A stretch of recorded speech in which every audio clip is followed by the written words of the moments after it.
What is going on, guys? What's poppin'? So today we're going to talk a little bit about the Dallas Cowboys news that's going on right now with the Week 10 bye week before our Week 11 matchup with the Minnesota Vikings. And so first we're going to start with the infamous Jones family, and Stephen Jones is where we're going to start with because we got a little bit of bad news from a couple different directions this week. Obviously the Diggs injury, which we'll get to. But first, Stephen Jones was on air. I don't know if it was on the Fan or it was just a post-game conference or whatever he was doing. But he basically came out and said that Garrett Gilbert did a great job on Sunday against the Pittsburgh Steelers. I mean, we all saw it. Of course, he did awesome. But at the same time, he felt like Andy Dalton was still the quarterback moving forward. And guys, I said this in my post-game, in my live post-game, and I just saw it coming. And instead of sticking with a hot hand, what's working, giving Garrett Gilbert another shot because the team clearly played hard for him.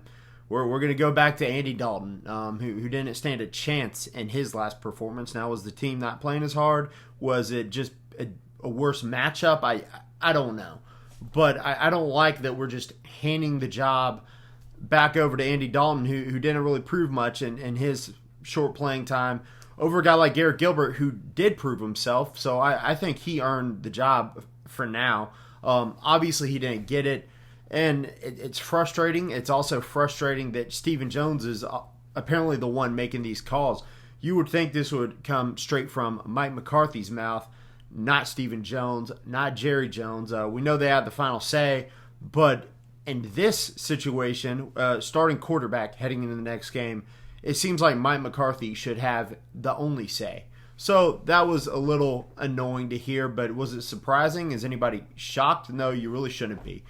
Next, we have Jerry Jones, and this was on 105.3. The Fan asked about Jalen Smith, and of course he goes back into Jerry mode, and Jerry loves some good old Jalen Smith, and he was like, you know, when you got a talent and at linebacker position like a Jalen Smith, then you know, I think he helps us just in every way on Sundays, on defensively, and in the locker room, and guys, it just drives me nuts. So I guess we have nothing bad to say about Jalen Smith. I can come up with something. How about he just sucks in coverage, right? Jalen Smith can't cover anybody. How about dumb penalties here and there? Were they pity-patty penalties? Yes. Was the timing absolutely atrocious? Could they have been avoided? Yes, 100%. So why do we only have good things to say about Jalen Smith? It's not like he hadn't shown some flashes the past few weeks, because he has. He hadn't been great. He was really good against the Giants. He's been subpar, but kind of average since, as in he's made a couple plays here and there, but then he's had some really boneheaded things go against him. So I don't know why Jerry insists just talking him up like everything's perfect. I guess because he paid him. I guess because he wants Cowboys Nation to buy his jersey, buy into his story, all that. You know, I don't know. So let me get into the next note. I got to check what I have written down. Oh, yeah, so Trevon Diggs. So we just found out that, and he got hurt during the game. And, guys, that, to me, was the best overall game he played this year. No, he didn't have the turnovers like he did against the Eagles, but he also had some tough plays against the Eagles, too. This game, he looked like a legit number one corner against Ben Roethlisberger and the Pittsburgh Steelers. And when he went down, the secondary just got really bad, and we kind of went downhill from there defensively. Now, it wasn't horrible, but, I mean, we gave up the big plays and the touchdowns towards the end. So it sucks, right? So it looks like he fractured a bone in his foot. He's going to be out 4 to 6 weeks. Would not be shocked if he just misses the rest of the season. Maybe he comes back, but I certainly wouldn't rush it. But it's a big deal, right? Because we saw early in the season, the first, 5-6 games, he was competitive. He was playing hard. He was covering his opponents well. He was doing a good job on wide receivers, but receivers were still making big catches on him. He'd be in the right place at the right time to make an interception, and it just wouldn't happen. It'd fall through his hands, that kind of thing. But last week against the Philadelphia Eagles, finally had a breakout game where, again, he got burned by Fulgham a couple times, but he had the two big interceptions. One was in the end zone, and another one was a ball that the wind took on a deep ball, and he somehow managed to be in the right place there. So then against the Pittsburgh Steelers, like I said, he was just pretty much shut down against the Steelers. I'd have to go back and look at the stats of the receivers he was playing against, but I remember him just covering and tackling and doing everything very well. And there was another play in that game where he was in the right position to make the pick, but Donovan Wilson was also there, and so I think the ball went off of Wilson's hands. And next, I want to talk a little bit, and then also before I get to this, I do want to mention that also it was kind of imperative as a rookie that he played the next 8 games of the season because he was finally starting to come into his own. Is this going to be a setback for him where he's going to struggle to start again next year? I mean, it very well could be. So that's kind of frustrating.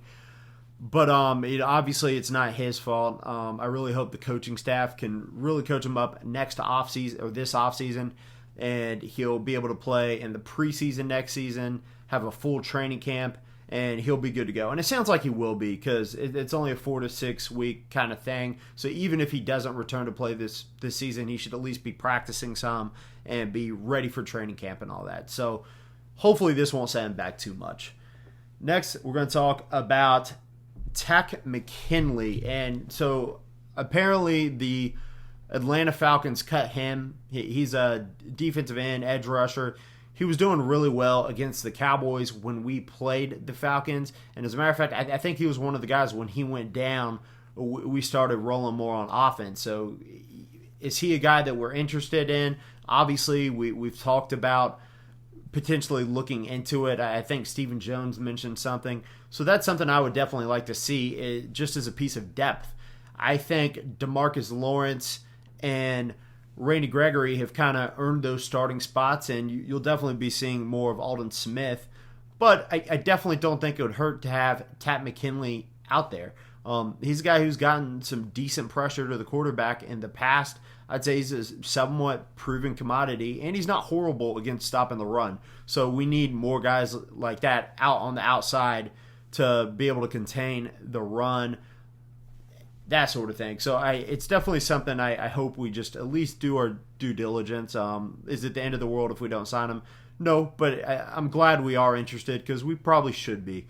I know the defense has started playing better the past couple weeks, but even still, it wouldn't hurt my feelings ever if we go out and get another pass rusher, right? I think you can't have enough as long as they're producing and they're helping the team out. So last thing I want to talk about today is Brandon Graham, defensive end on the Philadelphia Eagles. I'm sure most of y'all, Cowboys Nation, don't like him too much because he's always kicking our tail. He's part of that front four with Fletcher Cox, who just always gives us fits, right? And so he came out and said that during the Cowboys-Eagles game a couple weeks ago that he was noticing Amari Cooper was kind of struggling a little bit. And Cooper's kind of a quiet guy anyways, right? And I guess he saw his body language was that he just wasn't that into it. So he started talking some smack to him, telling him he might as well sell it in this week anyway and start getting ready for next week.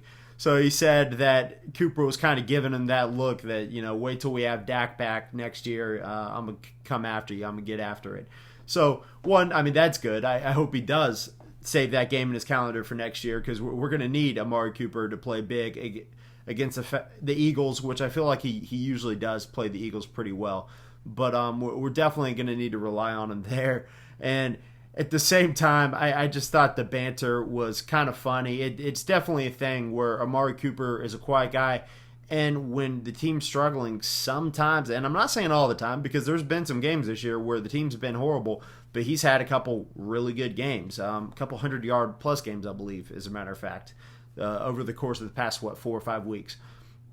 But there's definitely some games where he just doesn't really show up and he's quiet and his body language isn't the best, but at the same time, he's not your typical receiver either where he's out there whining, complaining about snaps, that sort of thing. So I'm not really trying to say anything negative about Amari Cooper. I think he's playing just fine on his contract, which don't forget, he did take a pay cut to play for Dallas over the Washington football team. So as Cowboys fans, we should absolutely appreciate that. It was just a little piece of news I read, and I just wanted to mention. I thought it was kind of funny. But anyways, guys, do me a big favor. Don't forget to smash that subscribe button for some more Dallas Cowboys content. It usually comes daily, but with the bye week, I just don't see the need to put out something every day. But next week, I'll definitely get a couple of videos out for the Vikings game. One of my best friends is a Minnesota Vikings fan. Now, he's not a YouTuber, but he does have a laptop, so I'm going to work with him on coming on for a Zoom call, and hopefully we'll get like a little pregame show. Besides that, don't forget to like and comment your thoughts, and that's going to do it for today, guys. I'm out. Peace.